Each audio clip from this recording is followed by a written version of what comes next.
Trish from A Touch of Magic, and today I am making pineapple pastries. They are delicious and light and flaky, and they're so easy, they're child's play.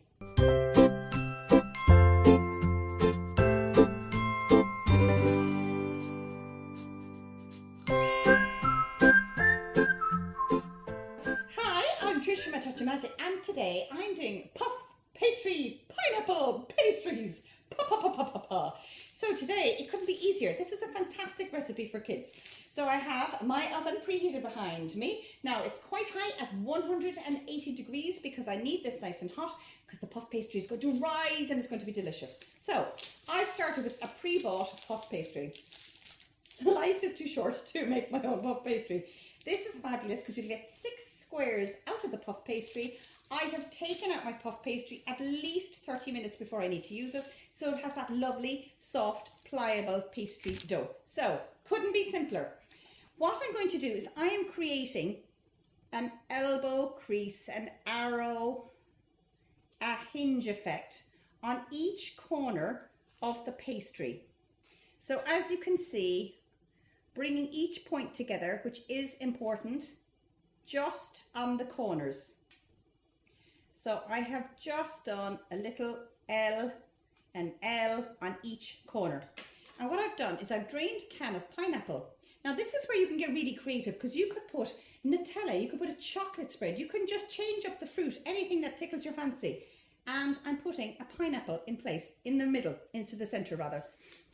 Now this can be a little tacky, but just stretch across.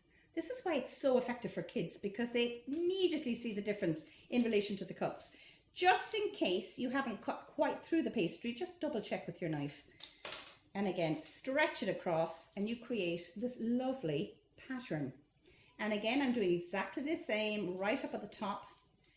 Now, as I said, because this pastry is lovely and soft, it's still quite delicate, but again, just give it a good stretch. And then right down at the very end. Again, just in case, if any of that pastry is catching on the parchment paper, give it a good stretch and pinch it into the center. So we've brought all the corners to the center point, and then from the center point, you can, if you wish, you could put a little dollop of your Nutella, but I'm putting a lovely rosy red raspberry. So again, just repeating to get it, you literally have an L, you're cutting an L shape on each corner. This is why it is so satisfying for kids to see these in the oven.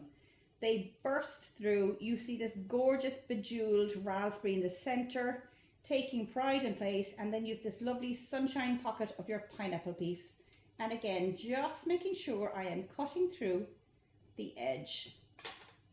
There is no pineapple police or pastry police around, so when you're in the comfort of your own home, take your time. There is no rush. Again, bring the corner to the center and press down. Every corner, and as you can see, it can be a little bit tacky, and that's only because the pastry is coming to room temp. Do not fret. You do not fret when you are baking, and particularly with kids. They have got fabulous little fingers, and they're very flexible, and it just makes life that little bit easier when they're doing something creative in the kitchen. And these are so dramatic for a Sunday tea, or for something where you have a lovely celebration and you want to have that wow factor with very, very little fuss. And again, all I'm doing is I'm stretching it across into the center, pressing it down. There's no need for any glue as sort of an egg wash or anything because it's quite tacky. And again, with a lovely big, delicious raspberry. And you have got 2 beautiful pastries that are going to go into the oven. They will take about 20 minutes. Now keep an eye on them because you can brush these with a little bit of egg wash. I tend not to because they go very brown very quickly. I like to leave them very plain. I will put them into the oven for about 20 minutes and they will come out glowing and delicious. All they need is a sprinkling and dusting of icing sugar, and in they go. Boom, done. And here we have our pineapple pastries straight out of the oven, and they are looking delicious. Now, you can see also this is baking parchment as opposed to baking paper, so they don't stick. Now, give it a few minutes. I'll transfer these onto a rack to let them cool so you don't end up with a soggy bottom, and I'll give them a lovely dusting of icing sugar. I am sprinkling gorgeous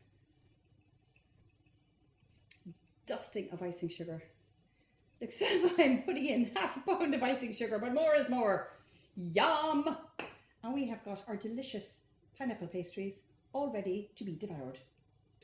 Thanks for watching me bake with a touch of magic. You'll find a list of ingredients and a link to my new book in the description below. Please do comment, like and subscribe, and I'll see you next Thursday.